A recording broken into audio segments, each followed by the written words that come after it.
এই ধরনের অঙ্কে দশমিক অবমুক্ত করার জন্য উপরের দশমিক অবমুক্ত করার জন্য নিচে গুণ করতে হয়। এখানে দেখো 2.5 দশমিকের জন্য একটা 1 পাবো এবং দশমিকের পরে একটা সংখ্যাতে একটা শূন্য দিয়ে গুণ করতে হবে।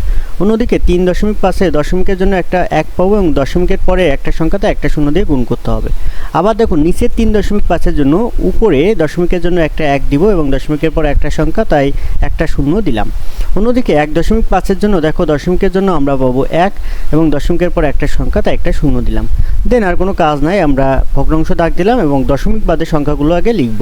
তো দশমিক বাদের সংখ্যাগুলো হয় 25, 35, 10 এবং 10 এবং নিচে 35, 15, 10 এবং 10। এখন দেখো জাস্ট কাটাকাটির অংশটা আমাদের করতে হবে। মনে রাখতে হবে শুধু এখানে একটাই জিনিস, যে উপরের দশমিক অবমুক্ত করার জন্য নিচে গুণ এবং নিচেরটার জন্য উপরে গুণ। এবার দেখো কাটাকাটিটা আমরা করে ফেলি। 35 একে 35, আবার উপরেও 35 একে 35, 35 দিয়ে 35কে কাটলাম, দেন 10 আর 10 কাটলাম, নিচে আবার 10 আর 10 আবার কাটলাম।